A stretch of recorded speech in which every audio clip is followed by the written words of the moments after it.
Welcome to this ASN Kidney 360 podcast. I'm Philip K.T. Lee, Director, Chinese University of Hong Kong, Carol and Richard Yu PD Research Center, Prince of Wales Hospital, and Professor of Medicine at the Chinese University of Hong Kong.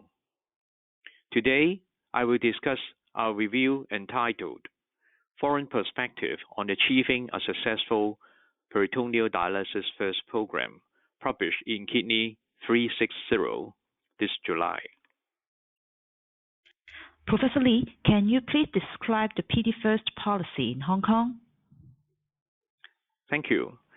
A PD First policy was first coined and introduced in Hong Kong in 1985. This program was started by the Central Renal Committee of Medical and Health Department and later by the Hospital Authority of Hong Kong Government in light of rising demand from the escalating number of kidney failure patients requiring dialysis. The policy stated that all kidney failure patients would be treated with PD First unless they had a medical contraindication. How have you succeeded in gaining widespread acceptance of the PD First policy by physicians and patients in Hong Kong? In early days in 1980s, the policy got acceptance as at that time, not all patients with end-stage kidney disease got dialysis by the government. So PD as a life-saving modality of treatment is accepted by both physicians and patients. With the gaining of clinical experience and studies on the use of PD, Hong Kong has been able to publish and promulgate a lot of our good results in terms of outcome and survival of PD. So physicians in Hong Kong are very much supportive of the treatment. The patients, through education and training by our renal doctors and nurses, are also supportive of the policy as it is a more cost-effective dialysis therapy than hemodialysis in Hong Kong. What measures have you implemented to optimize long-term technique survival in PD patients? Nephrologists and PD nurses with more training and experience with PD are more likely to effectively manage peritoneal access creation, volume status, infectious complications, and cardiovascular disease. Greater PD exposure and training throughout the medical education continuum can achieve better outcomes and are emphasized in our program. Tank-off catheter insertion can be performed by nephrologists. The survival rates of PD catheters inserted by nephrologists in many reported studies have been excellent.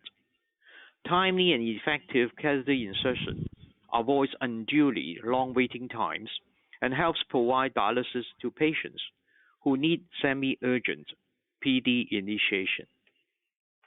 Many studies have shown that center sites with more than 20 PD patients have significantly improved patient and technique survivals.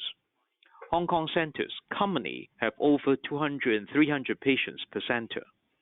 This is because of the gathering of medical expertise in PD, dedicated PD staff, well-designed patient training programs, and integrated backup facilities for PD care. PD centers should have a multidisciplinary pre-dialysis clinic. Early referral of patients to such centers will allow for pre-dialysis education for patients, their relatives, and caretakers. So, adherence to guidelines for management of PD and continuous quality improvement programs are also important for ensuring better outcome. What lessons can U.S. nephrologists and policymakers adopt from Hong Kong experience in maximizing PD use?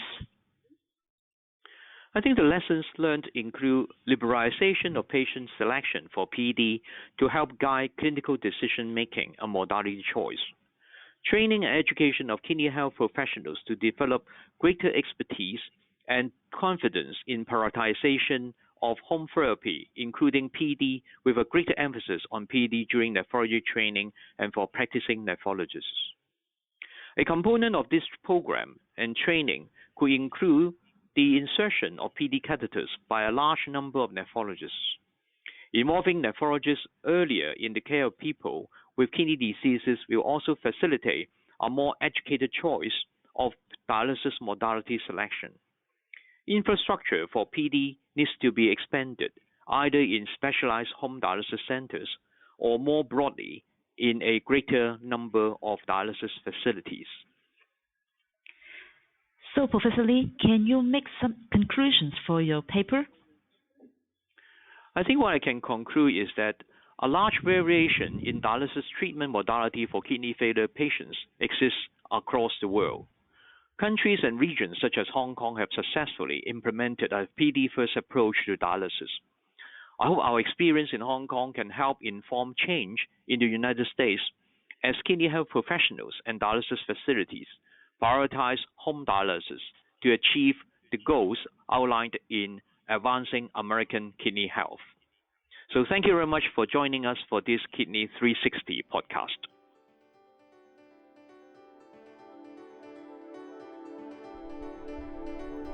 This podcast is copyrighted by the American Society of Nephrology, all rights reserved.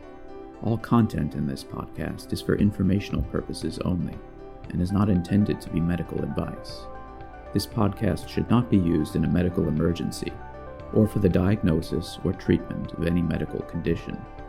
Please consult your doctor or other qualified healthcare provider if you have any questions about any medical condition or before taking any drug, changing your diet, or commencing or discontinuing any course of treatment. Thank you for listening to this podcast from the American Society of Nephrology.